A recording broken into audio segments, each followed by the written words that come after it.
Hi everybody, welcome to a brand new lecture of the Ankit Faria Certified Ethical Hacker course. In the previous lecture, we covered some very important fundamentals associated with the AFCH course program. We will actually in this lecture continue where we ended the previous lecture. In today's lecture, the agenda is to cover different types of IP addresses and what is the difference between each type, how to hide your IP address so that somebody else cannot find out your IP address, and within that we'll be discussing a wide variety of different types of tools and software that are available. We'll also be discussing how to unblock access to websites, videos, and content on the internet, how to unblock torrents on the internet, and lots of other fun related stuff like VPNs, how to trace somebody on the internet, and stuff like that. So without wasting much time, let's go ahead and start with the lecture today. I'm going to switch to the PowerPoint mode so that all of you can see my PowerPoint slides clearly. So what are the different types of IP addresses that are available on the internet? See, there are primarily two different types of IP addresses. One is dynamic IP addresses, and then second are static IP addresses. So let me actually write this down in this notepad file. Dynamic and static. So like the name suggests, there is a very simple fundamental difference between the two types of IP addresses. In dynamic IP addresses, what happens is that each time the computer connects to the internet and disconnects and then reconnects to the internet, the IP address changes. So you can say the IP address changes each time. So each time you disconnect and reconnect, you're given a new IP address. So typically, dynamic IP addresses are given by an ISP when you're accessing the internet from home. The second type of IP address is a static IP address. A static IP address is a type of IP address that is permanent. So from the time you buy a connection till the time you stop using it, your IP address does not change. And typically in companies, you're given a static IP address. Your network, not your ISP, but your network will give you a static or permanent IP address. So from the time you install a new computer till the time that computer is no longer being used on the network or is moved to another office within the same company, for example, the IP address of that computer will not change. So that is the main difference between dynamic IP addresses and static IP addresses. Now, a lot of you, after watching the first lecture, had gotten in touch with me saying that, oh, if somebody has a dynamic IP address, how can you find out their IP address? See, all the techniques that we discussed in the previous lecture, which showed you how you can find out somebody else's IP address, will work irrespective of whether the victim has a static or a dynamic IP address. The only problem is, imagine that the victim has a dynamic IP. You find out the victim's IP address right now. Until the victim is online, you can use that IP address to try and hack into the victim's computer. But the moment the victim goes offline and reconnects, their IP address may change. In such a scenario, you need to again and again find out the victim's IP address. So dynamic IP addresses, if you really think about it, by nature itself, dynamic IP addresses are more secure than static IP addresses, because in a static IP address, once I find out your IP address, or once a criminal knows the victim's static IP address, it's for the rest of their life pretty much they can keep attacking that IP address and they know that they are reaching the victim's computer. But with dynamic IP addresses, that is not the case. So that's the main difference. You as an internet user, you are dependent on your ISP. It is your ISP's decision whether they want to give you a static IP or dynamic IP address. Sometimes you can pay extra to get a static IP address, and typically if you're hosting say a website or some service, then you need a static IP address so that your users can reach you at any given point of time. So that's one way to classify IP addresses based on whether they are dynamic or whether they are static. Another way to classify IP addresses is whether it is a public IP or whether it is a private IP. So what is the main difference between a public IP or a private IP? Or let me change that slightly. Let's call public IP addresses external IP addresses, and let's call private IP as internal IP addresses. So imagine the following scenario. Imagine a college, and maybe in your college you're staying in a hostel, and in your room there's an internet connection. So typically, how does the internet connection work? So hostel computer is, let's say hostel PC is connected to college PC, which is then connected to internet. So that is generally the diagram of your connection. Now, instead of college PC, let me call it college proxy. Right? So hostel PC is connected to college proxy, which is then connected to the internet. And it's not just your computer. There will be hundreds of such hostel computer 2, which is also connected to college proxy, then hostel computer 3, which is also connected to college proxy, and so on. Right? So it's an endless number of computers that may be there in a particular college, which are all connected to the college proxy, and then using the college proxy, they are all connected to the internet. Now, each of these computers are usually given a private IP. So each of the computers in a college LAN or inside the college are given a private IP. And all of them, when they connect to the internet, they are connected using the college proxy. And the college proxy has a public IP. So essentially what will happen is, let's replace hostel 1 as Ankit PC or Ankit computer, and the second computer, let's call it Rahul. So Ankit and Rahul are friends who live in a hostel in a college. Both of them are connecting to the internet. And how are they connecting to the internet? Both of them are connected to college proxy, which is then connected to the internet. Now my question to all of you is, if Ankit goes to this website called whatismyipaddress.com, which IP address will show on it? Will it be Ankit's IP address or will it be the college proxy's IP address? It will be college proxy IP address.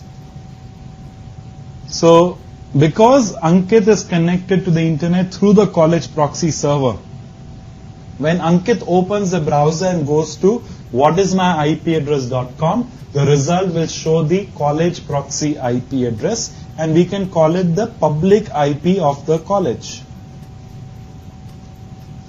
Now, let me ask another question. What will happen when Rahul opens the browser and connects to whatismyipaddress.com? So Rahul has done this. Earlier, Ankit did that. So now what will happen? Which IP address will show up on the screen? It will once again be the college proxy IP, which is the public IP of the college. So essentially what happens is, in a company or a college, all the hundreds or thousands of students or employees that are there in the college or company, all of them are connected to the internet via the proxy server of the college or via the proxy server of the company. So when all of them are connected via the college proxy or the company proxy, the IP address that is given to all of them is the public IP of the college or the external IP of the college. So you can call it external IP or the public IP of the college. Now, within the network, when Ankit is communicating directly with Rahul, then they need to make use of internal IP addresses. So internal IP is used when communication happens within the LAN directly between two computers, which say Ankit and Rahul. So the point being, at any given point of time, if you are accessing the internet from a network that I just described, like your college or a company, you may have two IP addresses. One IP is the public IP of your computer, which is essentially not your IP, it is the college proxy or the college router IP. The second IP address that is given to you is your internal IP, and that internal IP can only be used to communicate within the college network or the company network. So if I am a criminal, if I want to find out your IP address, your computer's IP address, none of the techniques that I mentioned last time will work, because all those techniques will only tell me your college proxy's IP address, not your computer's IP. It will only tell me your external IP of the college. And if I want to hack into your computer, I will first need to hack into your college proxy server and then use that to hack into your machine. However, if you and I are in the same college, we are inside the same network, then all the techniques that I mentioned last time may actually show you the internal IP. So if I find out your internal IP, then I can directly hack into your computer. But if I'm outside the college and you are inside the college, say I'm in Bombay and you are in your college wherever you are, even if I know your internal IP, I cannot connect to your computer, because internal IP addresses can only be used within a LAN.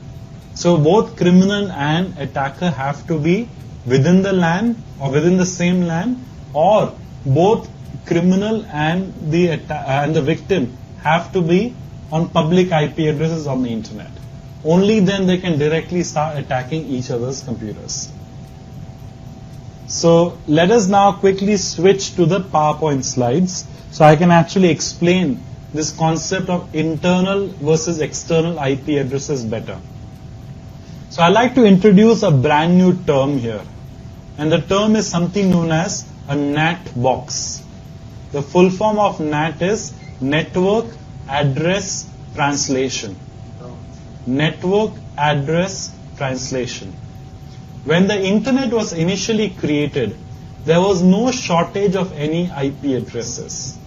However, as the internet usage increased, there was a huge shortage of IP addresses worldwide. This is what led to the creation of NAT, or Network Address Translation. The biggest advantages of NAT are the following. First of all, NAT box or NAT networks reduce the need for IP addresses. It improves security, and it is also easier to implement networks using a NAT box. So let me give you an example of a NAT box. Let us assume that there are 100 employees in an office. Every employee has an internal phone on their number with an extension number. So basically on their desk they have an internal phone, and there's a particular extension number for that particular phone. There is a receptionist in the office who controls all incoming and outgoing phone calls in the office. We can call her Nat. The receptionist has a lookup table that contains a list of employee names and their respective extension numbers. So basically there are 100 employees in the company. On each employee's desk there's a particular landline phone. Now that phone does not have an external number. So nobody outside the company can directly call that phone. Everybody outside the company has to call the public phone number of the company, and the receptionist answers that number and answers that phone, and the receptionist will then dial the extension number and then connect the phone call. So typically when there is an outgoing phone call that has to be made, the employee has to call the receptionist, and the receptionist will then allow them access to call the external number.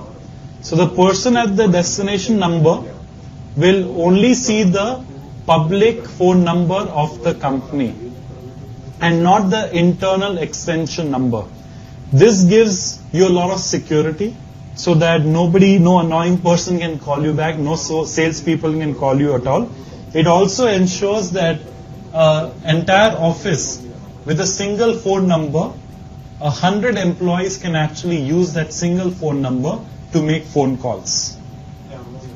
In case of incoming phone calls, what happens? When somebody from outside the office wants to call you, then they have to call the office main number. And the receptionist or the automatic phone system will pick up the phone call and ask the outsider or the caller to enter the extension number or the name that they want to speak to. Depending on the extension number entered, the lookup table is used to route the phone call to the appropriate employee in their office. So typically that's what happens in the incoming call scenario. So this is pretty much like what a NAT box works. A NAT system operates in a similar fashion. All employees in the office are given a unique internal IP address which normally cannot be accessed from outside the network. When an internal computer wants to connect to the internet, then the router assigns the internal computer a public external IP address that has been bought by the company. This same public external IP address is shared by all the employees in the company. The internal IP address of the employees remain protected because outsiders are always only communicating with the public IP address of the company. So it's exactly like the telephone system that I described earlier. For example, let us assume that there are 100 students in a college and all of them have been assigned internal IP addresses. Say the IP addresses are 10.94.1.0, then 10.94.1.1 and so on till 10.94.1.99. Is student X, let's assume his IP address is 10.94.1.0, wants to access the system Y outside the network, then the following will happen. Step number 1. Student X connects to the router or the proxy server of the college requesting for an outside connection. The router knows the student's internal IP address, obviously. This router in step number 2 allows the internal system to communicate with the outside world using the college's public IP address. So the internal IP address the router knows. But nobody outside the network can find out the internal IP address without hacking into the router.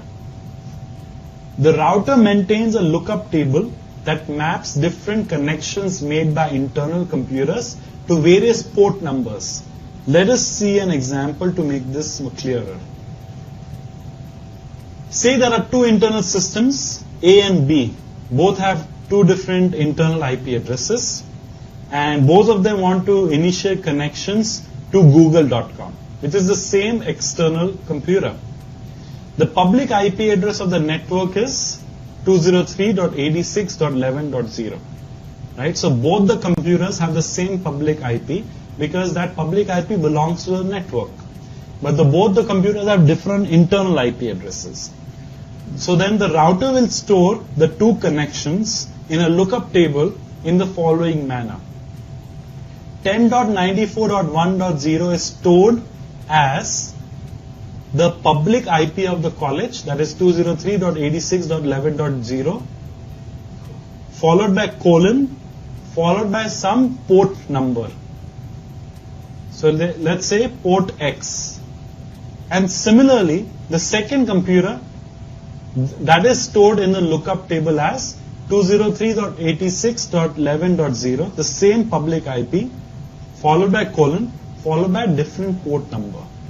So essentially, the same public IP of the college is shared by hundreds of students. And each student can establish as many connections as they want. But the difference is, all of them will have the same public IP when they are communicating with the outside world, but different port numbers. So different port numbers are used to keep a track of which connection belongs to which computer. So Google.com thinks that it is communicating with the same public IP address, so and so, and to send data to an internal system, particular internal system, Google will send data to its respective port number. So for example, data that is meant for 10.94.1.0 will be sent to port X, and data that is meant for 10.94.1.1 will send to port number Y.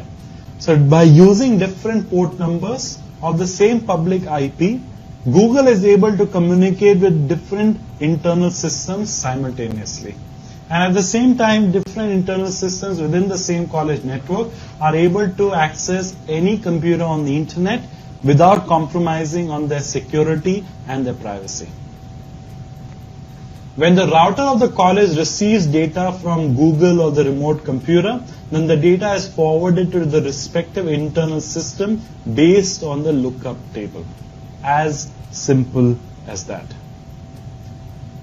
So now that you understand what a NAT box is, and you understand the difference between an internal IP address and external IP address, let us understand how can you find out your own computer's internal IP address and at the same time your own computer's external IP address. So let me quickly give a demonstration to all of you. If you want to find out your computer's external IP address, all you got to do is open up your browser and connect to the website address that I mentioned to you last time, which is whatismyipaddress.com.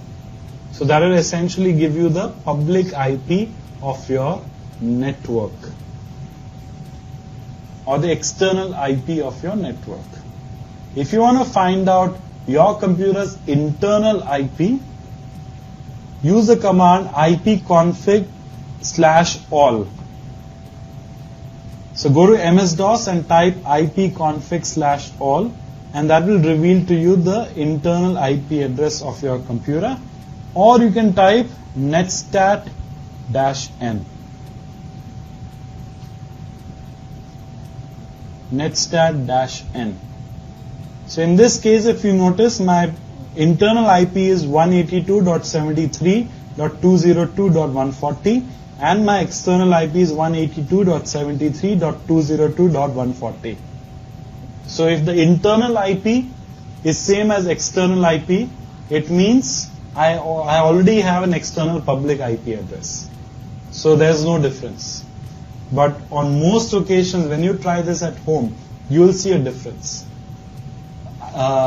In my case, there is no difference because I am not behind a NAT box. I am directly connected to the internet. I have a direct line. But in most people's cases, you'll have internal IP will be different from your external IP address. And you can find the respective internal and external IP addresses by simply typing these commands. For internal, type netstat-n or ipconfig-all or /all. And for external IP address, connect your browser to whatismyipaddress.com. As simple as that.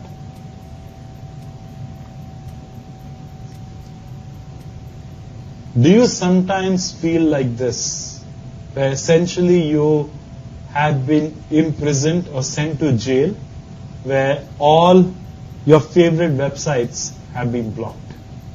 In the last 6 or 7 years, I've had the wonderful opportunity of visiting hundreds of colleges, companies, and organizations across the country. And what I've noticed is that most colleges, most companies, most organizations across India have this extremely bad habit of blocking access to all your favorite websites on the internet.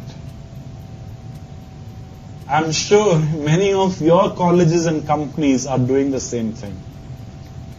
So the next time you want to access a website that has been blocked by your college or blocked by a company, stop worrying.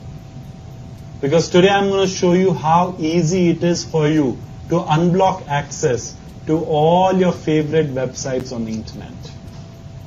So first of all, before you can unblock access to your favorite blocked websites on the internet, it is important to understand how exactly does a college or a company block access to your favorite websites.